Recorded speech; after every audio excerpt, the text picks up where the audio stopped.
صلی اللہ علی محمد صلی اللہ علیہ وسلم۔ اعوذ باللہ من الشیطان الرجیم، بسم اللہ الرحمن الرحیم۔ اذن للذین یقاتلون بأنہم ظلموا وإن اللہ علی نصرہم لقدیر۔ الذين أخرجوا من ديارهم بغير حق إلا أن يقولوا ربنا الله ولولا دفع الله الناس بعضهم ببعض لهدمت صوامع وبيع وصلوات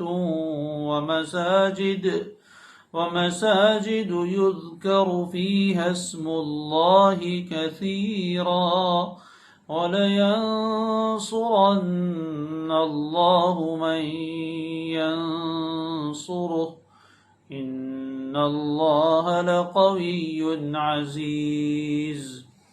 الذين إن مكناهم في الأرض أقاموا الصلاة وآتوا الزكاة وأمروا بالمعروف ونهوا عن المنكر ولله عاقبة الأمور۔ صدق اللہ العظیم۔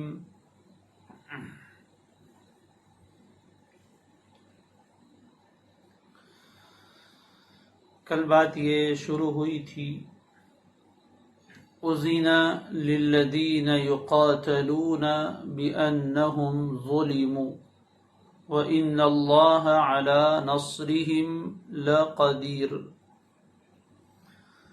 کہ جن لوگوں سے قتال کیا جا رہا ہے، جنگ کی جا رہی ہے، انہیں اجازت دے دی گئی اب کس چیز کی؟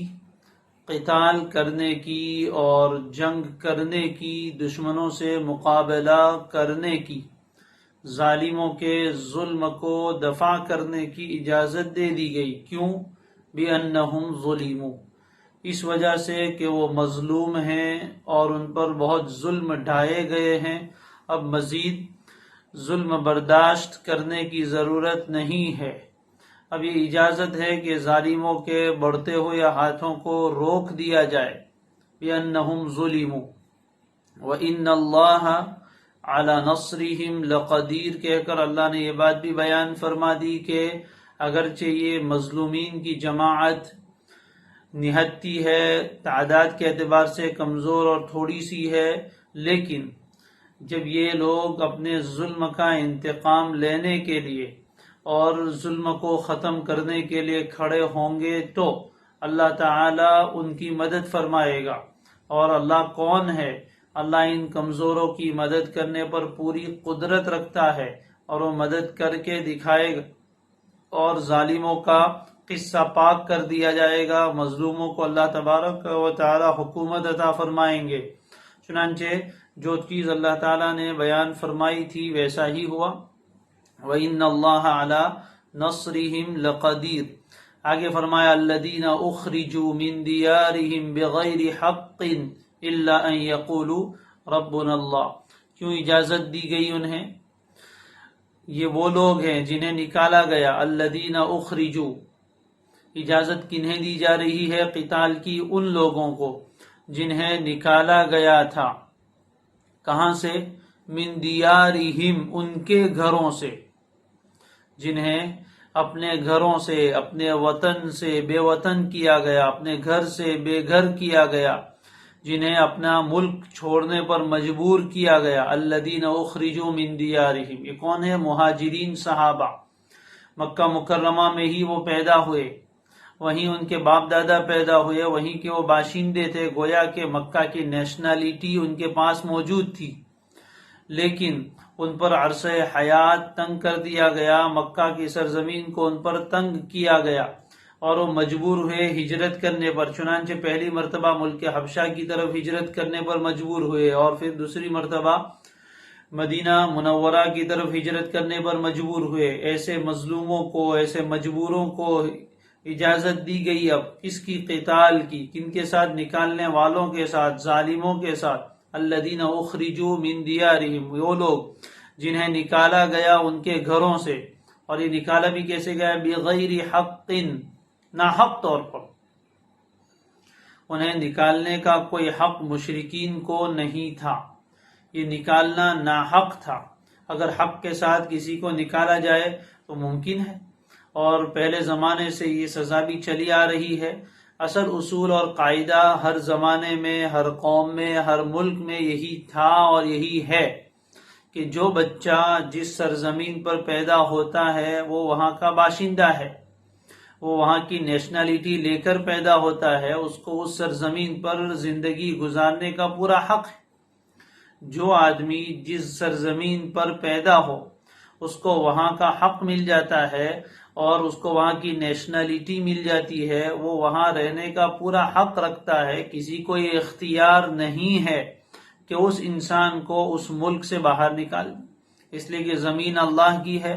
اللہ تعالیٰ نے ہر انسان کو پیدا فرمایا اور اس کو زمین پر رہنے کا حق دیا ہے، اور پہلے زمانے سے یہی اصول چلا آ رہا ہے اور آج بھی ہے کہ جو آدمی جس سرزمین پر، جس قوم کے درمیان پیدا ہو وہ وہاں رہنے کا حق رکھتا ہے، اور خود بخود وہ آٹومیٹک اس کو وہاں کی نیشنلٹی اور حق مل جاتا ہے۔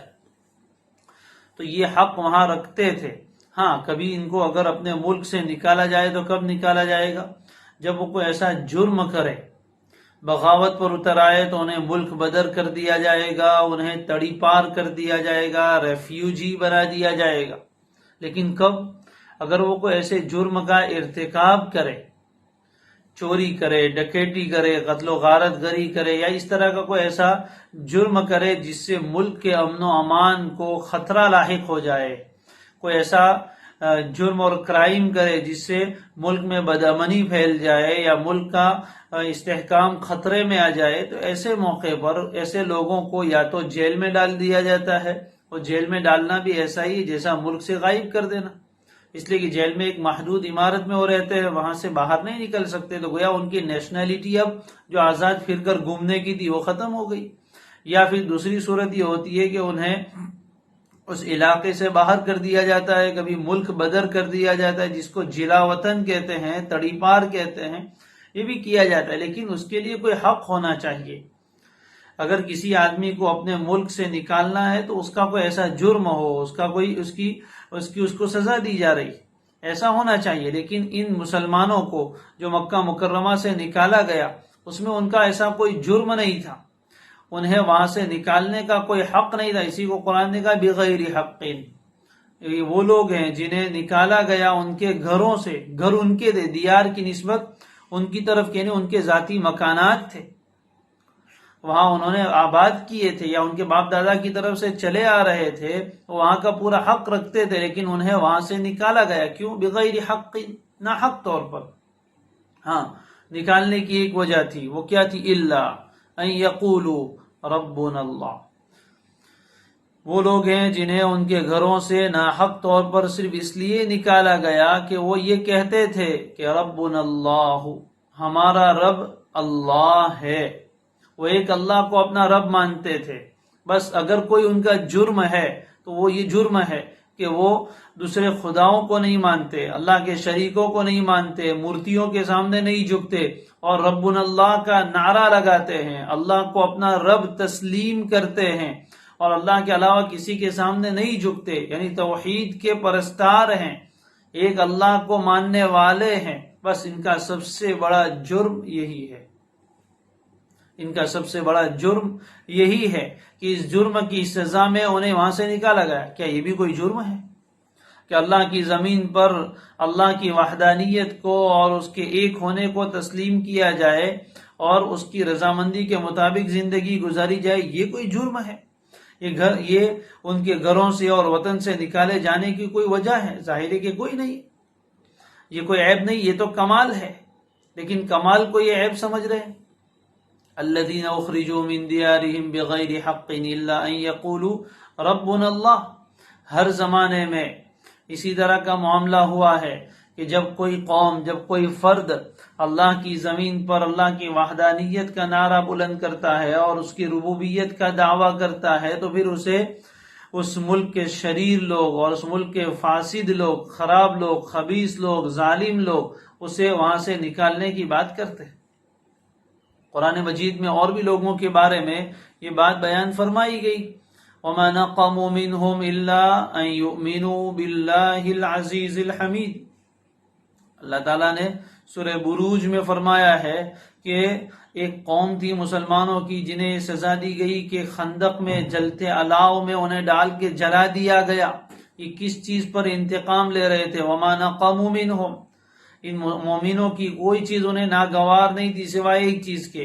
وہ کون سی؟ إِلَّا أَن يُؤْمِنُوا بِاللَّهِ، کہ وہ اللہ پر ایمان لاتے تھے. کون؟ اللہ العزیز الحمید پر ایمان لاتے تھے. اس لیے ان کے ساتھ یہ انتقامی کارروائی کی گئی اور انہیں جلتے ہوئے الاؤ میں ڈال کے جلا دیا گیا.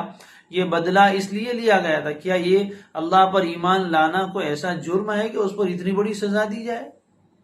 یہ تو عین کمال ہے، عین فطرت ہے.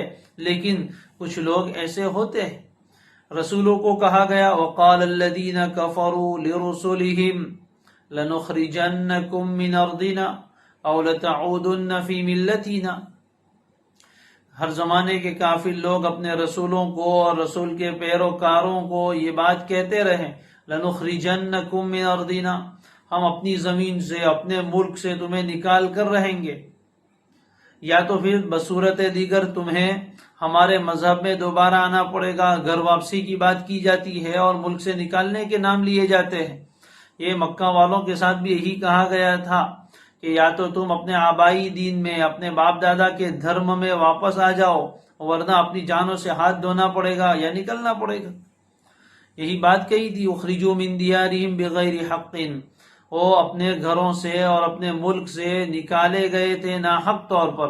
ہاں، صرف اس بنیاد پر کہ یہ کہتے تھے ربنا اللہ. یعنی انہیں ملک سے نکالنے کی کوئی وجہ یہ ہرگز نہیں تھی کہ مسلمان نعوذ باللہ چوری کرتے تھے، ڈکیٹی کرتے تھے، یا مکہ کے امن کو خطرہ پہنچاتے تھے، یا شورش برپا کرتے تھے، فتنہ پیدا کرتے تھے اور ملک میں فساد پھیلاتے تھے. ایسی کوئی وجہ نہیں تھی. نہ کسی کو مارتے تھے، نہ کسی کو پیٹتے تھے. اچھے اخلاق کا مظاہرہ کر رہے تھے، بہت نرمی سے پیش آ رہے تھے، لوگوں کو اچھی باتیں سمجھا رہے تھے، اور جہالت سے نکال کر علم کی طرف اور اندھیروں سے نکال کر روشنی کی طرف لا رہے تھے. یہ تو اچھے کام کر رہے تھے، یہ تو مصلحین تھے، اصلاح کر رہے تھے، فساد کو دور کر رہے تھے، اور کوئی جرم نہیں تھا. ہاں، جرم تھا تو بس ایک ہی جرم تھا. یعنی اگر کسی چیز کو جرم کہیں تو ان کا جرم بس یہ تھا کہ وہ اپنا رب اللہ کو مانتے تھے اور ان کے باپ دادا کے بنائے ہوئے بتوں کے سامنے اپنے آپ کو نہیں جھکاتے تھے. بس اس بنیاد پر ناحق طور پر انہیں ان کے ملک سے، ان کے گھروں سے نکالا گیا. اللہ تعالیٰ نے ایسے لوگوں کو اب اجازت مرحمت فرمائی کہ اب تم اپنا انتقامی کارروائی کر سکتے ہو اور ایسے ظالموں کے ظلم کو اپنے آپ سے دفع کر سکتے ہو. ہر وقت ظلم کی چکی میں پیستے رہنا یہ اسلام کی تعلیمات نہیں ہے. تمہیں اٹھنا ہے، ہر وقت جھکنا نہیں ہے. اب اٹھنے کی تعلیم دی گئی. آگے اللہ تبارک و تعالی نے یہ جو جہاد کی اجازت دی اس کی حکمت بیان فرمائی. بہت اہم ترین موضوع ہے اور اس وقت کی بہت اہم ترین ضرورت ہے. اس وقت کی بہت اہم ترین ضرورت ہے. جس دور میں اور آپ زندگی بسر کر رہے ہیں، جھوٹ اتنا بولا جاتا ہے کہ سچ انسان تلاش کرنے کے بعد بھی وہاں تک بہت سی مرتبہ نہیں پہنچ سکتا. غلط کو اتنا اچھا کر کے پیش کیا جاتا ہے کہ اچھا غلط لگنے لگتا ہے. یہ اس دور کا دجل ہے، اس دور کا مکر ہے اور فریب ہے کہ گندگی کو بہت خوبصورت بنا کر پیش کیا جاتا ہے اور خوبصورتی کو گندی صورت میں پیش کیا جاتا ہے. سچ کو جھوٹ بنا کر پیش کیا جاتا ہے اور جھوٹ کو سچ بنا کر پیش کیا جاتا ہے. اسی میں یہ بات بھی آ گئی کہ اسلام کا جو بہترین نظام ہے جس کو جہاد کہتے ہیں، اتنا مقدس لفظ، اتنا پیارا لفظ، لیکن اس کی شکل و صورت اتنی بگاڑ دی گئی کہ اس کا نام لیتے ہوئے بھی آج بہت سے لوگ ڈرتے ہیں اور بہت سے مسلمان اس کا نام لیتے ہوئے ڈرتے ہیں. گویا کہ اسلامی تعلیمات میں جہاد کی تعلیم کو ظلم قرار دیا گیا اور اس کے مختلف نام دنیا والوں نے دیے، لیکن نام دینے سے کسی چیز کی حقیقت بدلتی نہیں ہے۔ کہیں اس کو آتنکواد کا نام دیا گیا، کہیں ٹیررزم کا نام دیا گیا، کہیں دہشت گردی کا نام دیا گیا، اور مختلف ناموں سے جہاد کو اور مجاہدوں کو بدنام کیا گیا۔ قرآن مجید جہاد کی حکمت بیان فرماتا ہے، اس کو اچھی طرح سمجھنا چاہیے۔ کسی بھی چیز کو سمجھنے کے لیے اس کی جو پہلی اصل بنیاد ہے اس کو سمجھنا چاہیے۔ جہاد کا فلسفہ کیا ہے، جہاد کی حکمت کیا ہے، اللہ تعالیٰ نے دنیا میں جہاد کو کیوں جائز قرار دیا اور کیوں اس کا حکم دیا جگہ جگہ پر، وجہ اس کی کیا ہے۔ قرآن مجید کی بے شمار آیتیں ہیں جو دو ٹوک الفاظ میں جہاد کا اعلان کر رہی ہے اور قیامت تک کرتی رہے گی، کوئی اس کو روک نہیں سکتا۔ اس لیے پہلے اس کو سمجھنا چاہیے۔ جو غلط فہمیاں دماغوں میں آ گئی ہے کہ جہاد کسی آتنکوادی پروتی کا نام ہے یا دہشت گردی کی کسی حرکت کا نام ہے، ہرگز ایسا نہیں ہے، ہرگز ایسا نہیں ہے۔ قرآن کے الفاظ میں انشاءاللہ ہم سمجھیں گے تو بات بہت آسانی سے سمجھ میں آئے گی۔ اپنا دل کھلا رکھے، کوئی آدمی اپنا دل کھلا رکھے اور سمجھنے کی کوشش کرے اور حق کی تلاش میں ہو، اور پھر اپنے دل کو تعصب سے پاک کر کے، ادھر ادھر کی سنی ہوئی باتوں سے پاک کر کے، خالی کر کے قرآن کے الفاظ میں اس فلسفے کو سمجھے تو اس کے دل میں اطمینان بیٹھ جاتا ہے کہ جہاد انتہائی ضروری عمل ہے، اس کے بغیر دنیا کا امن ہی برقرار نہیں رہ سکتا۔ انشاءاللہ چند مثالوں سے میں بات سمجھانے کی کوشش کروں گا۔ اللہ تعالیٰ مدد فرمائے اور ہمیں صحیح سمجھنے کی توفیق عطا فرمائے۔ پہلی بات تو یہ اچھی طرح سمجھ لیجئے مختصر طور پر کہ جہاد کس چیز کو کہتے ہیں۔ لوگ کہتے ہیں جہاد دہشت گردی ہے، آتنکوادی چیز ہے، اور جہاد ٹیررزم کا نام ہے۔ جہاد نام ہے اس عمل کا جس سے دہشت گردی کو ختم کیا جائے۔ جہاد نام ہے اس عمل کا جس کے ذریعے سے دہشت گردی کو ختم کیا جائے۔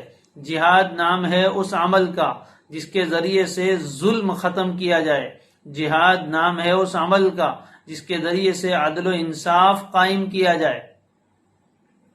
تو جس عمل کے ذریعے سے دہشت گردی، ٹیررزم ختم کیا جائے اس کا نام ہے جہاد۔ لیکن ایسے دہشت گردوں نے اور ایسے ٹیررسٹوں نے اور ایسے آتنکوادیوں نے اپنے آتنک کو چھپانے کے لیے، اپنی برائی کو چھپانے کے لیے جہاد کا نام دہشت گردی رکھ لیا اور اپنے ظلم کا نام امن و امان رکھا۔ یہ بنیادی بات یاد رکھے، جہاد کی تعریف یہ ہے کہ جس عمل کے ذریعے سے دہشت گردی کو، ظلم کو، کرپشن کو ختم کیا جائے اس کو کہتے ہیں جہاد۔ آپ انشاءاللہ بھی دیکھیں گے قرآنی الفاظ میں جہاد کیا کام کے لیے آتا ہے۔ اللہ تعالیٰ فرماتے ہیں وَلَوْلَا دَفْعُ اللَّهِ النَّاسَ بَعْضَهُمْ بِبَعْضٍ لَهُدِّمَتْ صَوَامِعُ وَبِيَعٌ وَصَلَوَاتٌ وَمَسَاجِدُ يُذْكَرُ فِيهَا اسْمُ اللَّهِ كَثِيرًا۔ پہلے آیت کے الفاظ سمجھ لیتے ہیں۔ اس میں ایک لفظ آیا ہے ہدمت، لام تو تاکید کے لیے ہدمت، اپنی زبان میں بھی بولتے ہیں اردو میں منہدم کر دینا، ڈھا دینا، مسمار کر دینا، اینٹ سے اینٹ بجا دینا، گرا دینا، ختم کر دینا، اس کو کہتے ہیں تہدیم۔ لہدمت صوامع، صوامع صومعۃ کی جمع ہے۔ صومعہ کہتے ہیں خانقاہوں کو اور خلوت گاہوں کو۔ عیسائی راہب جو ہوا کرتے تھے عیسائی مذہب میں، حضرت عیسیٰ علیہ السلام کے ماننے والے کرسچن لوگوں میں ایک بہت بڑی تعداد ایسے لوگوں کی تھی جو سنیاسی بن جاتے تھے، راہب بن جاتے تھے، اور گھر بار بیوی بچے سب کچھ چھوڑ کے خلوت میں اور تنہائی میں چلے جاتے تھے اور اللہ کی عبادت کرتے تھے۔ ایسے لوگوں کو کہتے ہیں راہب، دنیا سے بالکل منقطع ہو جانے والے، سنیاسی ہو جانے والے۔ شریعت نے اس کی تعلیم نہیں دی لیکن اس زمانے میں تھا، انہوں نے خود اپنی طرف سے بنا لیا تھا۔ وَرَهْبَانِيَّةً ابْتَدَعُوهَا، یہ رہبانیت اور یہ سنیاسی پنا انہوں نے خود اپنی طرف سے ایجاد کیا تھا، اللہ نے ان کے اوپر لازم نہیں قرار دیا تھا۔ بہرحال تو وہ کیا کرتے تھے، اونچے اونچے مینارے بناتے تھے جس پر سیڑھی سے چڑھ کر اوپر جانے کا اوپر ایک کمرہ ہوتا تھا، اور اس میں یکسوئی کے ساتھ، تنہائی کے ساتھ اللہ کی عبادت کرتے رہتے تھے۔ اس کو کہتے ہیں صومعہ، اور اس کی جمع ہے صوامع، خلوت خانے۔ اپنی زبان میں آج کل بولے تو اس کو خانقاہ کہہ سکتے ہیں، جہاں یکسوئی کے ساتھ بیٹھ کر انسان اللہ کی عبادت کرے. یہ صوامع. بیعن، یہ بیعتن کی جمع ہے، اور بیعہ کہتے ہیں عیسائی گرجوں کو. عیسائیوں کی جو عبادت گاہ ہے جس کو گرجا گھر کہتے ہیں، ان عیسائی گرجوں کو، عبادت خانوں کو کہتے ہیں بیع. صلوات، یہ صلاۃ ان کی جمع ہے، اس سے مراد نماز نہیں بلکہ یہودیوں کی عبادت گاہ. یہودیوں کی عبادت گاہ جس کو کلیسا کہتے ہیں. اور مساجد جانتے ہیں مسجد کی جمع ہے. اللہ تعالیٰ فرماتے ہیں ولولا، اگر یہ بات نہ ہوتی، ولولا دفع اللہ الناس بعضهم ببعض، اللہ لوگوں کو ایک دوسرے کے ذریعے سے دفع نہ کرتا، اور اگر اللہ لوگوں کو بعضهم ببعض، ایک کو دوسرے کے ذریعے سے، بعض لوگوں کو دوسرے بعض کے ذریعے سے دفع نہ کرتا اور ان کو دور نہ کرتا، تو کیا ہوتا؟ لہدمت، یقیناً ڈھا دیے جاتے، گرا دیے جاتے. کیا؟ صوامع، خانقاہیں، خلوت گاہیں، عبادت کے لیے جو خاص مقامات بنائے گئے تھے وہ. وبیعن، اور عیسائیوں کی عبادت گاہ یعنی گرجے. وصلوات، اور یہودیوں کے کلیسے. ومساجد، اور مسلمانوں کی مسجدیں. یہ سب کی سب چیزیں ڈھا دی جاتی. کون سی مسجدیں؟ یذکر فیہا اسم اللہ کثیرا، جن میں اللہ کا نام کثرت سے ذکر کیا جاتا ہے، اور صرف اللہ کا نام لیا جاتا ہے، بتوں کا نام نہیں لیا جاتا. یعنی توحید کے مراکز، یہ جتنی بھی چیزیں تھی، چاہے صوامع ہے، بیع ہے، صلوات ہے، مساجد ہے، مسلمانوں کی مسجدیں ہوں یا یہودیوں کے کلیسے ہوں یا عیسائیوں کے گرجے ہوں یا عیسائی راہبوں کی خانقاہیں ہوں، یہ سب چیزیں کس لیے بنائی گئی تھی اپنے زمانے میں؟ اللہ کی عبادت کے لیے، خالص اللہ کی عبادت کے لیے، جس کو آپ کہہ سکتے ہیں توحید. اس لیے یہاں کوئی مندر کا نام نہیں ہے اور کسی شرکیہ عبادت گاہ کا نام نہیں لیا گیا، صرف ان عبادت گاہوں کے نام لیے گئے جس میں ایک اللہ کی عبادت کی جاتی ہے. اللہ فرماتے ہیں کہ اگر یہ جہاد نہ ہوتا اور اللہ تعالیٰ کی طرف سے یہ حکم نہ آتا کہ کچھ نیک لوگ بد لوگوں پر، برے لوگوں پر غالب آ جائے اور ان کو دور کرے اللہ، اگر یہ جہاد کی اجازت نہ ہوتی تو کیا ہوتا؟ دنیا میں توحید کی جڑ ہی ختم ہو جاتی، ساری عبادت گاہیں تک مسمار کر دی جاتی اور کوئی عبادت گاہ باقی نہیں رہتی. اللہ کا نام جس جگہ ذکر کیا جاتا ہے وہ کوئی چیز باقی نہ رہتی، ساری چیزیں منہدم کر دی جاتی. یہ پہلی اللہ تعالیٰ نے حکمت بیان فرمائی. اوپر اجازت دی تھی مسلمانوں کو، مہاجروں کو، کس چیز کی؟ قتال کی، جہاد کی. کن کے ساتھ؟ مشرکین کے ساتھ اور ان ظالموں کے ساتھ جنہوں نے 13 سال تک مظالم ڈھائے تھے اور وہ شرک کے کلچر کو عام کرنا چاہتے تھے، دنیا میں فساد کو، بگاڑ کو عام کرنا چاہتے تھے. اصلاح کی اور سدھار کی جو کوشش محمد الرسول اللہ صلی اللہ علیہ وآلہ وسلم کے ذریعے سے شروع ہوئی، عدل و انصاف کی جو بنیاد ڈالی گئی، حق کا جو جھنڈا بلند کیا گیا اور حق کی جو آواز و صدا اٹھائی گئی، اس کو دبانے کے لیے، اس جھنڈے کو گرانے کے لیے اور اس بنیاد کو ڈھانے کے لیے پوری کوشش کر رہے تھے، پورا زور لگا رہے تھے. کون؟ مشرکین.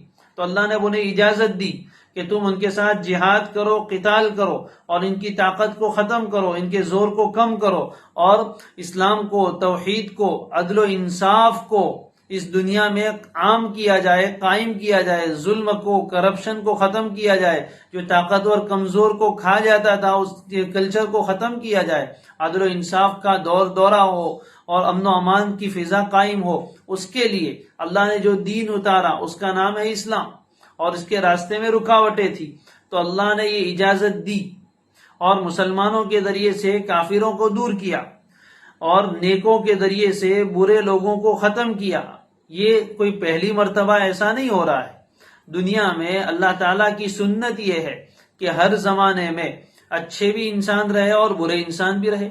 حضرت آدم کے ساتھ ہی اللہ تعالیٰ نے شیطان کو بھی اتارا تھا، اور دنیا میں ہر وقت خیر اور شر، اچھائی اور برائی کی جنگ جاری ہے، پہلے دن سے اور آخر تک جاری رہے گی. یہ اللہ تعالیٰ کی حکمت ہے. اللہ نے دنیا میں اچھے انسان بھی بنائے، برے انسان بھی بنائے ہیں، رات بھی بنائی ہے، دن بھی بنایا ہے، مرد بھی بنایا، عورتیں بھی بنائی ہے، دو اپوزٹ چیزیں اللہ نے پیدا کی ہے دنیا میں۔ اسی طرح خیر اور شر، اچھائی اور برائی، یہ دونوں کی جنگ آپس میں رہے گی، دونوں کی کشمکش چلتی رہے گی، کبھی یہ غالب آئیں گے کبھی یہ غالب آئیں گے، اسی میں اللہ نے امتحان رکھا ہے۔ تو دنیا میں خیر اور شر دونوں چلتے رہتے ہیں، اور شر کی بھی ایک طاقت ہے، شیطان کی اور ابلیس کی بھی ایک فوج ہے۔ قرآن مجید جگہ جگہ کہتا ہے حزب اللہ اور حزب الشیطان، ایک جماعت اللہ کی ہے اور ایک جماعت شیطان کی ہے۔ تو شیطان بھی اپنے چیلوں کو، اپنے ہرکاروں کو اٹھاتا ہے اور حق کے راستے میں روڑے اٹکاتا ہے اور حق کی آواز کو دبانے کی کوشش کرتا ہے۔ ہر زمانے میں ایسا ہوتا ہے، پہلے سے ہوتا آ رہا ہے اور ابھی بھی ہے اور آئندہ بھی رہے گا۔ تو اللہ تعالیٰ کی سنت یہ ہے کہ وقتی طور پر یہ شیطان کے چیلے غالب آتے ہیں اور ان کا زور بڑھتا ہے، تو پھر اللہ تبارک و تعالی اٹھاتے ہیں کچھ ایسے لوگوں کو، اللہ تعالیٰ اپنے نیک بندوں میں سے کچھ ایسے لوگوں کو کھڑا کرتے ہیں جو شیطانی جماعت کو شکست دیتے ہیں، حق کو غالب کرتے ہیں۔ قل جاء الحق وزهق الباطل، جب حق آ جاتا ہے تو پھر حق باطل ہو جاتا ہے، باطل مٹ جاتا ہے۔ جب فرعون اٹھتے ہیں تو اس کے مقابلے کے لیے موسیٰ آتے ہیں، جب جالوت اٹھتے ہیں تو اس کے مقابلے کے لیے داؤد کھڑے ہوتے ہیں۔ ہر زمانے میں جب کبھی ظالموں نے سر اٹھایا ہے تو ان کے سر توڑنے کے لیے، ان کی سرکوبی کے لیے اللہ تبارک و تعالیٰ اپنے نیک بندوں میں سے کسی کو اٹھاتے ہیں۔ ابو جہل ابو لہب کے لیے حضور کو اٹھایا۔ چنانچہ اللہ تبارک و تعالیٰ نے دنیا میں خیر اور شر کو جاری کیا، اور شر کو دبانے کے لیے اللہ تعالیٰ نے کیا کیا؟ خیر والوں کو اور نیک لوگوں کو اٹھایا۔ جگہ جگہ اللہ تعالیٰ یعنی انسانوں کی ایک جماعت کو دوسری جماعت کے ذریعے سے دفع کرتے، چنانچہ بروں کی جماعت کو دور کرنے کے لیے نیکوں کی جماعت اٹھائی جاتی ہے، وہ اٹھتے ہیں، اپنے اللہ کے راستے میں اپنی جان کی اور مال کی قربانی دیتے ہیں، دنیا میں حق کو اور انصاف کو قائم کرنے کے لیے، امن و امان کو قائم کرنے کے لیے اپنی جان کی، اپنے مال کی اور اپنی سب چیزوں کی قربانی دیتے ہیں۔ یہ چیز اللہ نے پہلے سے چلائی ہے۔ یہ جہاد کوئی نبی اکرم صلی اللہ علیہ وسلم سے ہی شروع نہیں ہوا، ہر قوم میں اللہ تبارک و تعالی نے یہ فریضہ جاری فرمایا ہے۔ قرآن مجید میں حضرت داؤد کے جالوت کے ساتھ مقابلے کا تذکرہ موجود ہے، اور فرمایا وَكَأَيٍّ مِّن نَبِيٍّ قَاتَلَ مَعَهُ رِبِّيُّونَ كَثِيرٌ، کتنے ہی انبیاء ایسے گزرے ہیں جنہوں نے قتال کیا، اور ان کے ساتھ بہت سے ربانی اور اللہ والے لوگوں نے قتال کیا ہے۔ معلوم ہوا کہ جہاد تو پہلے سے حضرت موسیٰ علیہ السلام کے زمانے میں بھی جہاد ہوا اور اس سے پہلے بھی ہوا۔ تو فرمایا کہ اگر اس طرح کا معاملہ نہ ہوتا اور اللہ جہاد کی اجازت نہ دیتا اور ایسے شریر اور بدماش لوگوں کو، ایسے ظالموں کو دفع نہ کرتا مومنوں کے ذریعے سے، تو کیا ہوتا؟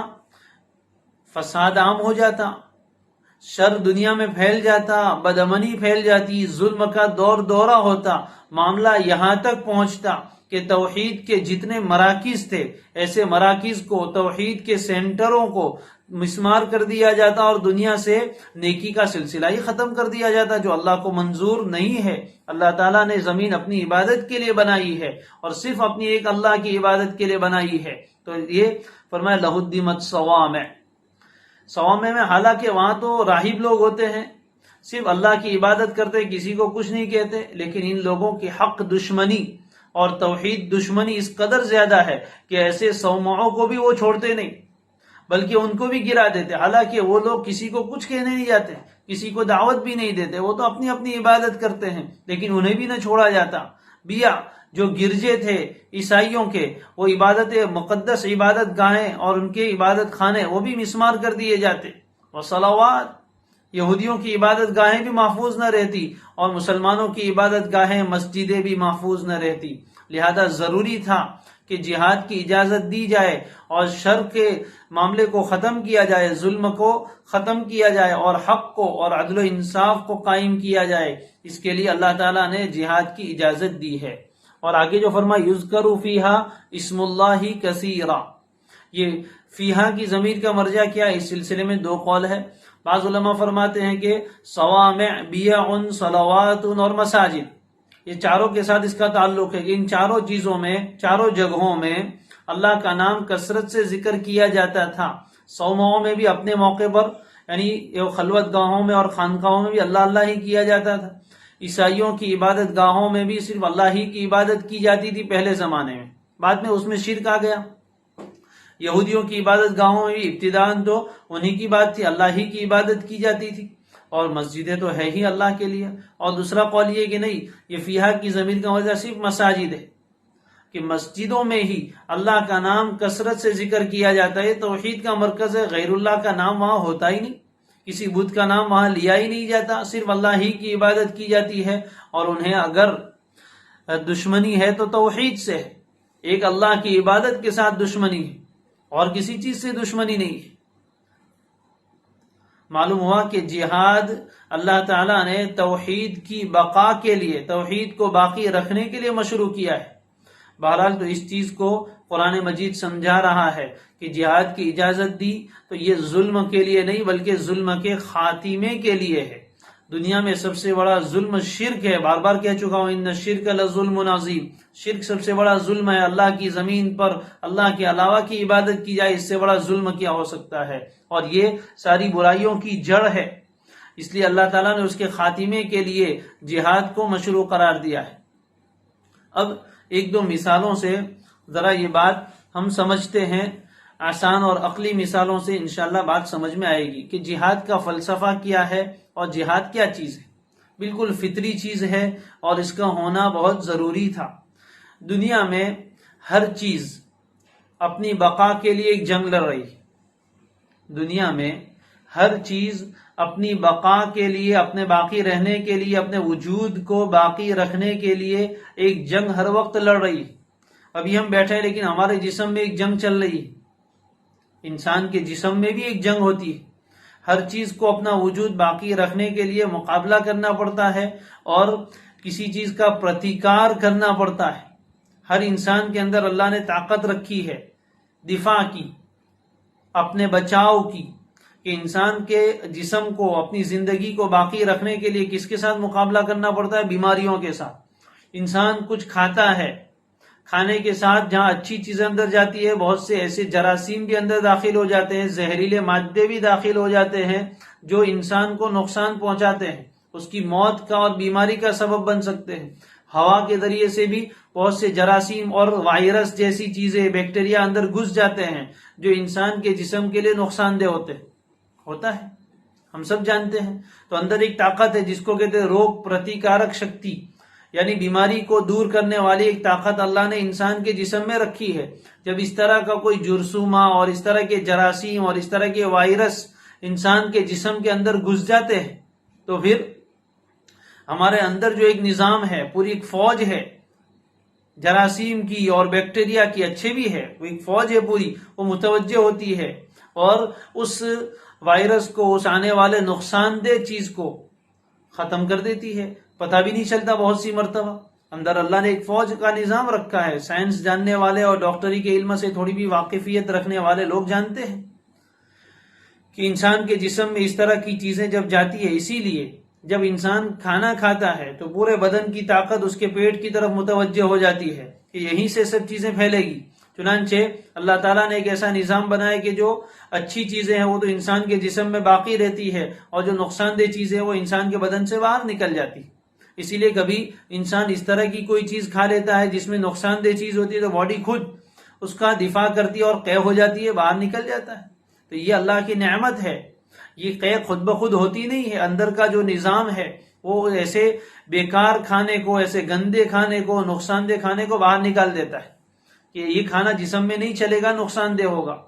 اور کبھی کبھی تو ایسا ہوتا ہے کہ اندر کی فوج کی طاقت کم پڑ جاتی ہے اور انسان بیمار پڑ جاتا ہے۔ باہر سے آنے والا کوئی مرض اور باہر سے آنے والا کوئی وائرس وہ دشمن ہوتا ہے، وہ اندر جا کر غالب آ جاتا ہے تو پھر باہر سے دوائی دی جاتی ہے، انجیکشن لگائے جاتے ہیں، بوتل چڑھائے جاتے ہیں، جس کے ذریعے سے طاقت ملتی ہے اندر کی روگ پرتیکارک شکتی کو، اور اس کے ذریعے سے پھر وہ مقابلہ کرتے ہیں اور اس کو مار گراتے ہیں۔ اور کبھی کبھی ایسا ہوتا ہے کہ انسان مر جاتا ہے۔ آج کل جو کورونا چل رہا ہے وہ کیا ہے؟ ایک چھوٹا سا وائرس ہے جو انسان کے اوپر حملہ آور ہوتا ہے، تو اس کا مقابلہ انسان کو کرنا پڑتا ہے، اس کے وجود کی جنگ ہے۔ وہ اگر مقابلہ کرنے میں کمزور پڑ جائے اور اندر کی فوج کمزور ہو جائے اور باہر والا دشمن طاقتور ہے کورونا جیسا، تو بہت سی مرتبہ انسان مر بھی جاتا ہے۔ اور جس کی امیونٹی مضبوط ہے، جس کی روگ پرتیکارک شکتی مضبوط ہے، اس کو کورونا ہو کر چلا جاتا ہے، کسی کو پتہ بھی نہیں چلتا ہے، اس لیے کہ اس کے جسم نے اس کو مار گرایا۔ تو یہ نظام تو انسان کے جسم میں بھی چلتا ہے، اچھے اور برے۔ یہ کورونا جیسے برے اور خطرناک اور مہلک وائرس آتے ہیں تو اس کے دفاع کے لیے اندر بھی اللہ نے نظام رکھا ہے۔ یہ سلسلہ تو وہاں بھی چل رہا ہے، اسی طرح ہر جگہ یہ سلسلہ جاری ہے۔ آپ یوں سمجھیے، اس کی آسان مثال جہاد کو سمجھنا ہو تو ایک ملک بنا، ایک ملک، مثال کے طور پر ہمارے ملک کو آزادی ملی، الحمدللہ، اللہ کے فضل سے انگریز یہاں سے گیا، اور اس کے بعد یہاں آزاد حکومت قائم ہوئی، جمہوری نظام قائم ہوا۔ اب اس میں کیا ہوا؟ جب نظام بنایا گیا، ملک ہاتھ میں آیا، تو سب سے پہلا کام جو ہوا وہ یہ ہوا کہ اس کا دستور بنایا جائے، ملک کا بندھارن بنایا جائے۔ چنانچہ کانسٹیٹیوشن بنایا گیا، بندھارن اور دستور بنایا گیا، کئی سال لگے اس کے لیے، اور پوری ایک ٹیم تشکیل دی گئی، اور یہ بندھارن اور دستور بن گیا۔ دستور میں کیا ہے؟ ملک چلانے کا نظام، کہ ملک کیسے چلے گا، اس میں کیا کیا دفعات ہوگی، کیا شرائط ہوں گے، وغیرہ وغیرہ ساری چیزیں بنائی گئی۔ اور اس میں کوئی یہ جرم کرے گا تو اس کو کیا سزا ملے گی، یہاں کے باشندوں کو کیسے زندگی گزارنی ہے، کس کو کیا حق ملیں گے، شہریوں کے حقوق کیا ہوں گے، فلاں فلاں کے حقوق کیا ہوں گے، یہ ساری چیزیں دستور میں اور بندھارن میں لکھ دی گئی، اور یہ 26 جنوری کو عمل میں لایا گیا، نافذ کر دیا گیا۔ اب کیا ہوا کہ اس ملک میں جو بھی کوئی آدمی رہنا چاہتا ہے اس کو اس ملک کے دستور کو ماننا پڑے گا۔ جو بھی آدمی اس ملک کی نیشنلٹی چاہتا ہے، یہاں رہنا چاہتا ہے، اس کے لیے ضروری ہے کہ وہ اس ملک کے دستور کو اور اس کے بندھارن کو تسلیم کرے، مانے اور قبول کرے۔ یہ بندھارن بن گیا، اور اس کے بعد عملی طور پر بھی اس کو نافذ کر دیا گیا، جاری کر دیا گیا۔ اب اس ملک کے رہنے والے ہر انسان کو اس کے اوپر عمل کرنا ضروری ہے اور اس کو ماننا ضروری ہے۔ نعوذ باللہ، اللہ نہ کرے کوئی آدمی اس ملک میں رہتے ہوئے یہ کہہ دے کہ میں اس ملک کے دستور کو نہیں مانتا، تو اس کو کیا نام دیا جائے گا؟ اس کو نام دیا جائے گا باغی ہے، یہ ملک کا غدار ہے، کہ اس ملک میں رہتا ہے اور یہاں کے دستور کو نہیں مانتا۔ ہوتا ہے ایسا؟ کوئی آدمی اس ملک کے دستور میں جو باتیں لکھی ہے اس کی خلاف ورزی کرتا ہے، یہاں رہنے والے ہر انسان کی جان محفوظ ہے، لیکن کوئی انسان کسی کو قتل کر دے تو کیا ہوگا؟ ملک کا دستور اور اس کی عدالتیں، عدالت کیا ہوتی ہے؟ ملک کے دستور کو نافذ کرنے والی، تو وہ اس کو سزا سنائے گی، چاہے وہ سزا موت سنائی جائے یا جو بھی سزا اس میں طے کی گئی ہے وہ سنائی جائے گی۔ تو یہ دستور تو بنا دیا گیا اور اس کا اجرا بھی ہو گیا، جاری بھی کر دیا گیا، لیکن اس دستور کو عملی طور پر جاری کرنے کے لیے ایک محکمہ بنایا گیا جس کا نام ہے پولیس۔ پولیس کیا کام کرتی؟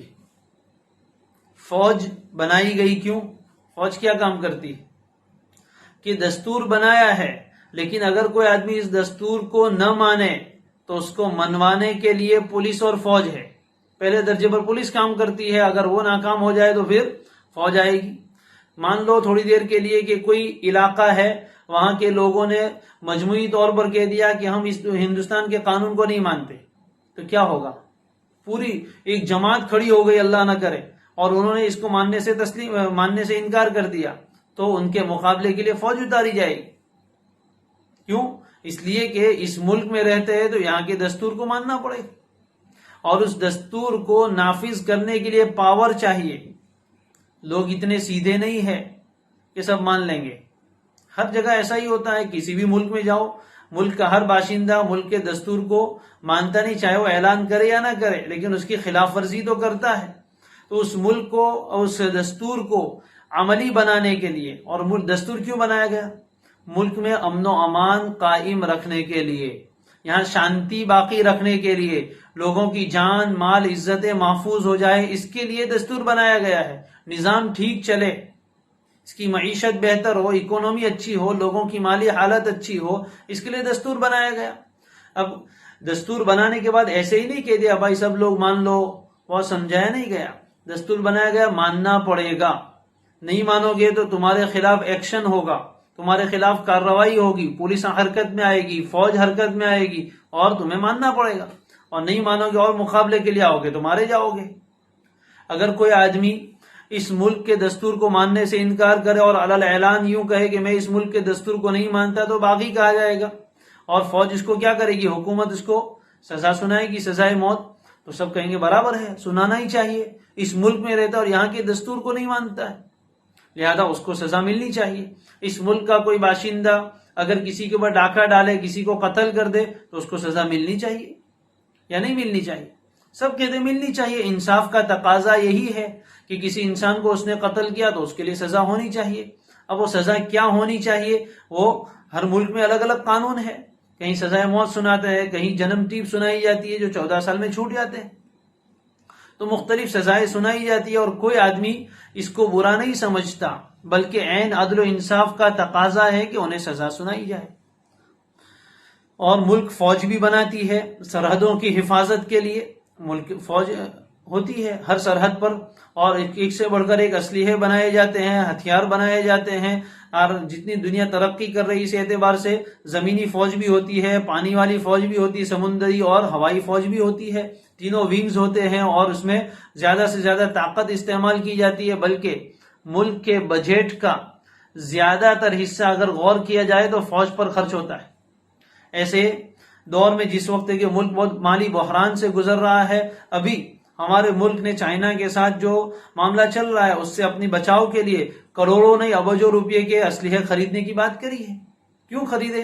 ضروری ہے، اپنے ملک کی حفاظت کے لیے اسلحہ بھی ضروری ہے، فوج بھی ضروری ہے، اور اگر ایسا موقع آ جائے تو پھر جنگ بھی ضروری ہے۔ چنانچہ کئی جنگیں ہوئی ملکوں کے درمیان، یہ ضروری ہے۔ جب یہ سب چیزیں ضروری ہے تو اب سمجھیے کہ جہاد کیا ہے۔ یہ دنیا اللہ نے بنائی، زمین اللہ نے بنائی، اور زمین پر بسنے والے انسان بھی اللہ نے بنائے۔ جب دنیا میں ایک ملک بنتا ہے تو اس کو چلانے کے لیے ایک دستور عمل میں لایا جاتا ہے، ایک بندرا اور کانسٹیٹیوشن بنایا جاتا ہے۔ جب انسان اپنا ملک اچھا چلانے کے لیے ایک بندرا اور دستور بناتے ہیں اور بنانے کا حق رکھتے ہیں، تو جس اللہ نے یہ پوری کائنات بنائی، پوری دنیا بنائی، پوری زمین بنائی، اور زمین پر بسنے والے انسان بھی بنائے، تو کیا اس نے اپنی دنیا چلانے کے لیے، اس نے اپنے پیدا کیے ہوئے انسانوں کو امن و امان دینے کے لیے کوئی بندرا، کوئی دستور اور کوئی کانسٹیٹیوشن نہیں بنایا ہوگا؟ ضرور بنایا، اور سب سے اچھا بنایا، سب سے سچا بنایا، عدل و انصاف کے تقاضوں کو انتہائی درجے میں پورا کرنے والا دستور بنایا۔ اس دستور کا نام ہے قرآن، اس دستور کا نام ہے یہ قرآن مجید۔ یہ قرآن مجید دستور حیات ہے، یہ زندگی گزارنے کا بندرا اور کانسٹیٹیوشن ہے۔ اللہ تعالیٰ نے اپنے پیغمبر صلی اللہ علیہ وسلم کے ذریعے سے، اور پہلے زمانے میں بھی ہر پیغمبر کے ذریعے سے وہ دستور اتارا، کبھی تورات کی شکل میں، کبھی انجیل کی شکل میں، کبھی زبور کی شکل میں، کبھی انبیاء علیہ السلام پر صحیفے اتارے، اور آخر میں قرآن مجید کو جو انتہائی کامل درجے کا دستور ہے انسانوں کی زندگی کے لیے اتارا۔ اس پوری دنیا میں، اس لیے کہ اللہ کا ملک تو پوری دنیا، ان الارض للہ، ساری زمین کا مالک اللہ ہے، اس نے پوری زمین پر عدل و انصاف قائم کرنے کے لیے جو دستور اتارا ہے اس دستور کا نام القرآن ہے۔ دستور اتارا، اس میں زندگی گزارنے کے طریقے بتائے، لوگوں کے حقوق بیان فرمائے، حاکم کے حقوق کیا ہے، رعایا کے حقوق کیا ہے، اور غریبوں کے حقوق کیا ہیں، امیروں کے حقوق کیا ہیں، ہر انسان کے دوسرے پر کیا حق ہے، وہ سب چیزیں اس میں بیان فرمائی گئی۔ اگر اس پر عمل کیا جائے تو دنیا عدل و انصاف کا گہوارہ بن جائے، کسی پر کوئی ظلم و زیادتی نہ ہو۔ بہترین دستور، اس سے اچھا کوئی دستور اللہ کی قسم نہیں ہو سکتا، اس بات پر ایمان ہمارا ضروری ہے۔ تو یہ اللہ نے دستور اتارا، اور اتارنے کے بعد لوگوں سے مطالبہ کیا۔ دعوت کس کا نام ہے؟ اللہ کے نبی صلی اللہ علیہ وسلم نے لوگوں سے یہی کہا کہ مانو اللہ کی بالادستی کو، مانو اللہ تعالیٰ کے حاکم ہونے کو تسلیم کرو، اور وہ جو کہتا ہے اس کے مطابق زندگی گزارو۔ سمجھایا، جن لوگوں نے مان لیا بہت اچھی بات ہے، لیکن بہت سے لوگ ایسے باغی نکلے جنہوں نے اس دستور کو ماننے سے انکار کر دیا، اس لیے کہ وہ شیطان کی جماعت کے لوگ تھے، اور ہر زمانے میں ایسے لوگ ہیں اور بہت زیادہ ہے، دنیا میں اکثریت اور میجورٹی انہی لوگوں کی ہے۔ تو ظاہر ہے کہ جب یہ لوگ اس دستور کو نہیں مانیں گے تو نتیجہ کیا ہوگا؟ نتیجہ یہ ہوگا جو ابھی ہم دیکھ رہے ہیں کہ دنیا میں ظلم و جور قائم ہوگا، جس کی لاٹھی اس کی، جس کی رسی اس کی بھینس، یا جس کی لاٹھی اس کی بھینس، یہ معاملہ ہوگا کہ جس کے پاس طاقت ہے وہ غریبوں کو کھا رہا ہے، جس کے پاس مال ہے وہ غریبوں کو کھا رہا ہے، کرپشن عام ہے، ظلم و غارت گری عام ہو رہی ہے، لوگوں کی جانیں محفوظ نہیں، مال محفوظ نہیں، اس لیے کہ وہ قرآن کے دستور کو نہیں مانتے۔ تو اب یہ قرآن کے دستور کو منوانے کے لیے اللہ تبارک و تعالیٰ نے کیا کوئی انتظام نہیں کیا ہوگا؟ جس طرح ملک کا دستور بنتا ہے اور اس دستور کو عملی طور پر جاری کرنے اور نافذ کرنے کے لیے پولیس کا محکمہ اور فوج کا محکمہ ہوتا ہے، تو اللہ تعالیٰ کے دستور کو نافذ کرنے کے لیے کیا کوئی فوجی محکمہ نہیں ہوگا؟ یا نہیں ہونا چاہیے؟ ضرور ہونا چاہیے۔ اس لیے پہلے تو کہا گیا مان لو، مان لے تو بہت اچھا، کوئی کچھ نہیں کہتا، لیکن نہ مانے تو پھر کہا جائے گا کہ ٹھیک ہے مذہب تم اپنا اختیار کر سکتے ہو، لیکن ملکی قوانین ہمارے ہوں گے، ہمارے قانون کے مطابق تمہیں ملک میں رہنا پڑے گا، قرآن کے قانون کے مطابق تمہارا فیصلہ ہوگا۔ اگر اس کو بھی نہ مانے تو پھر تیسرا درجہ ہے جہاد، اس عملی طور پر قرآنی دستور کو نافذ کرنے کے لیے اللہ نے اتارا ہے، اور جو عدل و انصاف کے قائم کرنے میں رکاوٹ بنتے ہیں ایسے لوگوں کو راستے سے ہٹانے کے لیے اللہ نے جہاد کو فرض کیا ہے، اور یہ انتہائی ضروری ہے، اس میں کوئی بعید بات نہیں ہے، اس میں کوئی ایسی بات نہیں جو سمجھ میں نہ آئے۔ اس لیے میں نے پہلے کہا تھا کہ جس چیز کے ذریعے سے دہشت گردی اور ظلم کو ختم کیا جائے اس کا نام جہاد ہے، اور دنیا میں عدل و انصاف اور امن و امان قائم کیا جائے اس کا نام جہاد ہے۔ لیکن ہر زمانے میں کچھ لوگ ایسے ہوتے ہیں جو امن و امان کے، عدل و انصاف کے دشمن ہوتے ہیں، ظلم کے کلچر کو عام کرنا چاہتے ہیں، دنیا میں بے حیائی اور گندگی کو اور فساد کو پھیلانا چاہتے ہیں، تو ایسے لوگوں کو راستے سے ہٹانا ضروری ہے، ورنہ دوسروں کو بھی بگاڑیں۔ اس کی ایک مثال اور بھی حضرت مفتی محمد شفیع صاحب نور اللہ مرقدہ نے بہت پیاری مثال دی جہاد کو سمجھانے کے لیے، کہ انسان کا یہ پورا جسم ہے، مختلف اعضاء کا مجموعہ ہے، اس میں سر بھی ہے، آنکھیں بھی ہیں، کان، ناک وغیرہ سب اعضاء، ہاتھ پیر سب کچھ ہے۔ مان لو کہ کسی انسان کو ہر عضو ایک دوسرے کے ساتھ مدد کرتا ہے اور پورے جسم کا نظام چلتا ہے، یہی حال پوری انسانیت کا ہے۔ جس طرح ایک جسم کے الگ الگ اعضاء ہے، اسی طرح یہ جتنے انسان ہیں وہ بھی ایک جسم ہے اور اس کے الگ الگ اعضاء ہیں۔ اب جسم جب تک ٹھیک رہے وہاں تک پورا جسم لے کر انسان گھومتا رہتا ہے، لیکن مان لو کسی انسان کو ہاتھ کی انگلی میں یا پیر کی انگلی میں سڑا لگ گیا، اللہ حفاظت فرمائے، سڑا لگ گیا اور یہ انگلی سڑ گئی، جیسے عام طور پر بہت سی مرتبہ شوگر کے مریضوں کو ہوتا ہے، کوئی چیز لگ جاتی ہے اور اس کے بعد پھر وہ اس میں زخم مندمل نہیں ہوتا ہے اور وہ سڑتا رہتا ہے، پورا انگوٹھا کالا ہو جاتا ہے۔ ڈاکٹر کے پاس گئے اور ڈاکٹر نے دیکھا کہ اب یہ مرض ایسا ہے جو ناقابل علاج ہے۔ پہلی کوشش تو یہ ہوتی ہے کہ جو بگاڑ ہے اس کو دور کر دیا جائے، بہت سی مرتبہ پھوڑے پھنسی ہوتے ہیں، نشتر لگا دیتے ہیں، وہ فاسد مادہ جو اندر ہوتا ہے اس کو نکال دیتے ہیں، اس کے بعد پھر مرہم لگا دیتے ہیں، دوائی دے دیتے ہیں، نتیجے میں کیا ہوتا ہے؟ آدمی ٹھیک ہو جاتا ہے۔ لیکن بعض مرتبہ بیماریاں ایسی خطرناک ہوتی ہے کہ اب علاج کا کوئی طریقہ باقی نہیں رہتا اور وہ علاج کے قابل نہیں رہتا، تو ڈاکٹر صاحب کہتے ہیں کہ انگوٹھا یا یہ انگلی کاٹ دینی پڑے گی۔ کیوں ڈاکٹر صاحب؟ یہ انگلی اتنی قیمتی چیز ہے، اس سے تو میں لکھتا ہوں اور اس سے تو میرے بہت سارے کام ہوتے ہیں اور آپ کاٹنے کی بات کرتے ہیں۔ ڈاکٹر صاحب کہتے ہیں کہ یہ انگلی اگر نہیں کاٹو گے تو یہ جو سڑا ہے یہ سڑا آگے بڑھے گا اور تمہاری ہتھیلی والا حصہ یا تمہارے پیر کا پنجہ یہ بھی سڑن میں آ جائے گا، یہ بھی کالا پڑ جائے گا اور بیکار ہو جائے گا، کام نہیں کرے گا، اور اس کو بھی اگر نہیں کاٹیں گے تو پھر اور سڑا آگے بڑھے گا اور پورا پیر جائے گا، اور دھیرے دھیرے یہ سڑا پھیلتے پھیلتے پورے جسم کو بیکار کر دے گا۔ اس لیے بہتر ہے کہ اس انگلی کو یا اس انگوٹھے کو یہیں سے کاٹ دو تو معاملہ ختم۔ اس کے بعد یہ چیز آگے بڑھے گی، اس لیے کہ مرض متعدی ہے چیپی روگ ہے، یہ آگے بڑھتا چلا جائے گا، اس لیے اس کو یہیں سے کاٹ کے ختم کر دینا پڑتا ہے۔ دنیا میں عمل ہوتا رہتا ہے اور آئے دن اس طرح کے آپریشن ہوتے ہیں، جسم کا کوئی عضو اس طرح ہو جاتا ہے تو اس کو کاٹ کے نکال دیا جاتا ہے۔ کوئی آدمی دیکھنے والا یہ کہتا ہے کہ کس قدر ظالم ڈاکٹر ہے، انگلی کاٹ ڈالی بیچارے کی، اس کا ہاتھ کاٹ ڈالا، اس کا پیر کاٹ ڈالا، کوئی کہتا ہے؟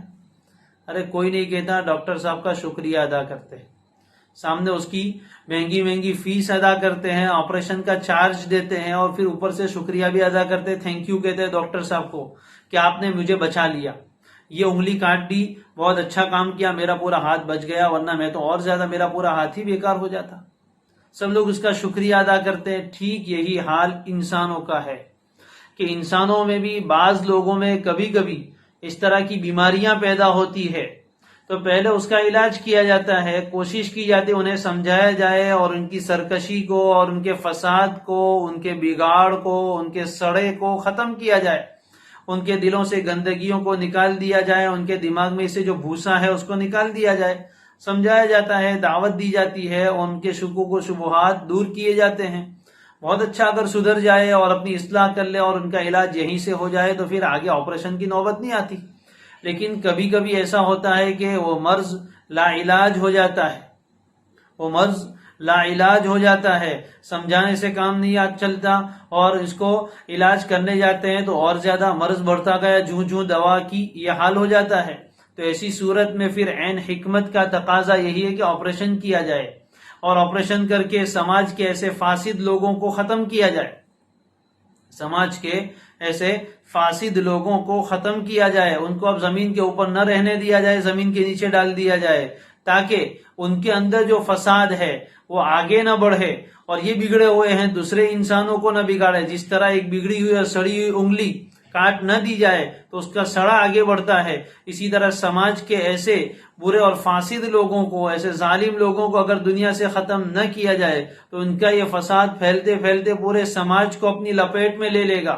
نتیجہ یہ ہوگا کہ پورا سماج آوے کا آوا بگڑ جائے گا۔ تو سب کو بچانے کے لیے، دوسرے اعضاء کو بچانے کے لیے جس طرح ایک انگلی کاٹی جاتی ہے، اسی طرح پورے سماج کو برائی سے اور گندگیوں سے بچانے کے لیے کچھ لوگوں کو قتل کرنا پڑتا ہے، کچھ لوگوں کو راستے سے ہٹانا پڑتا ہے، اس کے بغیر کام نہیں چلتا۔ تو یہ جس طرح انگلی کو کاٹ دینا عین حکمت کا تقاضا ہے، عدل و انصاف کا تقاضا ہے، اسی طرح جہاد کے ذریعے سے بعض لوگوں کو ختم کر دینا، بعض لوگوں کی جانیں لینا اور ان کو قتل کرنا، یہ بھی عین حکمت کا تقاضا ہے تاکہ دنیا کے دوسرے انسان اس فساد سے، برائی سے، ظلم و جور سے نجات پا جائے۔ تیسری مثال سمجھ لیجئے، ابھی ابھی آم کا موسم گزرا ہے، گھروں میں آم آئے ہوں گے اور ٹوکرے میں رکھے جاتے ہیں یا اسی طرح پکانے کے لیے کسی جگہ جمائے جاتے ہیں۔ بہت سی مرتبہ ان آموں میں کوئی خراب اور سڑا ہوا آم بھی آ جاتا ہے، تو کیا کرتے ہیں؟ ٹوکرے میں سے اس سڑے ہوئے آم کو نکال کر پھینک دیا جاتا ہے۔ کیوں بھائی؟ رہنے دو، اس کو بھی قیمت ادا کر کے لائے ہیں، جب بازار سے لائے تھے اس کا بھی وزن ہوا تھا، اس کو رہنے دو اندر۔ نہیں، یہ ایک سڑا ہوا آم اگر اندر رہا تو اس کے آزو بازو والے سارے آم کو سڑا دے گا، اس کو جب تک نکال کر باہر نہیں پھینکیں گے وہاں تک دوسرے آم محفوظ نہیں ہوں گے۔ اگر دوسرے آموں کی سلامتی اور حفاظت چاہتے ہو تو اس سڑے ہوئے آم کو نکال کر باہر پھینکنا ہوگا، ورنہ یہ سارے آم سڑ جائیں گے۔ یہی حال ہے، سماج میں کچھ ایسے سڑے ہوئے لوگ ہوتے ہیں جن کے اندر اتنی خباثت اور برائی بھری ہوتی ہے کہ اللہ کی زمین پر اللہ کے باغی بن جاتے ہیں اور شر اور فساد کو، ظلم کے کلچر کو عام کرتے ہیں۔ ایسے لوگوں کو اگر ختم نہ کیا جائے تو پھر یہ سڑا دوسرے لوگوں میں بھی بڑھے گا، اس لیے ایسا کرنا پڑتا ہے۔ جس طرح یہ سڑے ہوئے آم کو باہر پھینک دینا، سڑی ہوئی انگلی کو کاٹ دینا اور ملک کے باغی تاغی کو سزا دینا یہ ظلم نہیں ہے، اسی طرح اللہ کی زمین پر اللہ کے نظام کو نافذ کرنے کے لیے، امن و امان کو قائم کرنے کے لیے جو لوگ رکاوٹ بنتے ہیں، ایسے لوگوں کو ختم کرنا یہ بھی ظلم نہیں، عین حکمت کے مطابق ہے، بلکہ عین انصاف کے مطابق ہے۔ اس لیے اس چیز کو سمجھ لینا چاہیے، جہاد کی حقیقت اتنی ہے، فلسفہ جہاد یہی ہے اللہ یہی فرماتے کہ اگر اللہ اس طرح کی جہاد کی اجازت نہ دیتا اور ایسے شریروں کو بدماشوں کو نیک لوگوں کے ذریعے سے ختم نہ کرواتا تو دنیا میں سے توحید کی بنیادی ختم ہو جاتی اور سارا میدان انہی کے لیے کھلا رہ جاتا، اور اللہ کو یہ ہرگز منظور نہیں ہے کہ اللہ کی زمین پر اللہ کے نظام کے علاوہ کوئی اور نظام نافذ کیا جائے، اللہ کی عبادت کے سوا کسی اور کی عبادت کی جائے، یہ اللہ کو منظور نہیں ہے۔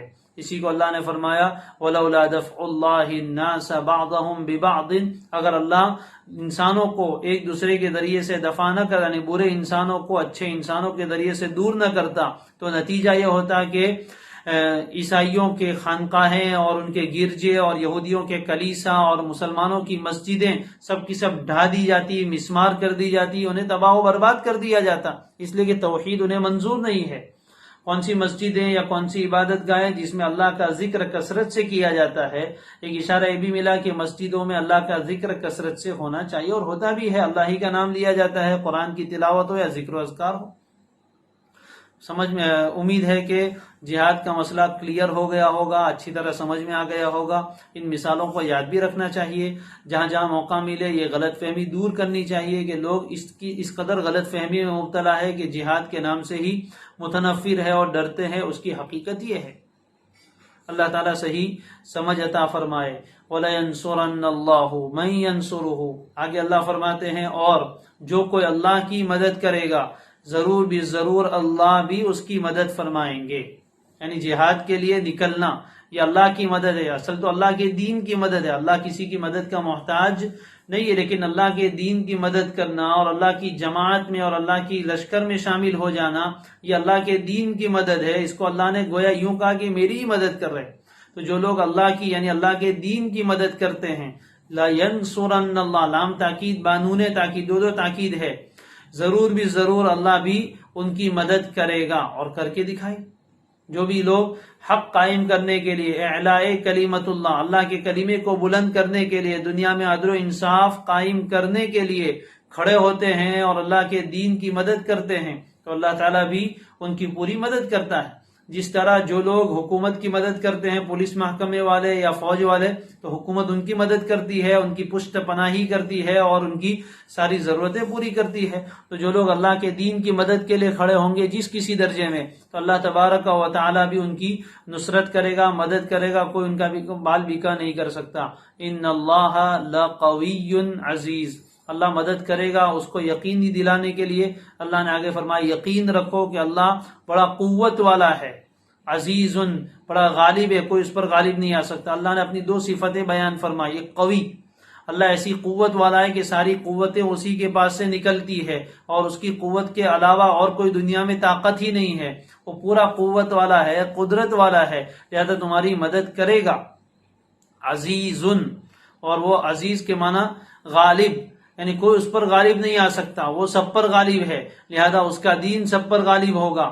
ان اللہ لقوی عزیز، یہ دونوں صفتیں انسان کو اپنے ذہن میں مستحضر رکھنی چاہیے، خاص کر کے دین کا کام کرنے والوں کو یہ چیزیں اپنے دماغ میں اچھی طرح بٹھانی چاہیے۔ اور یہ بھی فرمائے کہ کوئی یوں نہ کہے کہ اللہ ہم سے مدد مانگ رہا ہے تو کیا اللہ کو مدد کی ضرورت ہے؟ فرمایا نہیں، اللہ تو القوی ہے، ساری قوتوں کا مالک ہے، سب پر غالب ہے، اس کو تمہاری کوئی ضرورت نہیں ہے، یہ تو اس کا نظام ہے، یہ تو اس کا نظام ہے کہ اس نے انسانوں کے ذریعے سے دنیا میں کام لیا اور انہیں حکم دیا، یہی امتحان ہے۔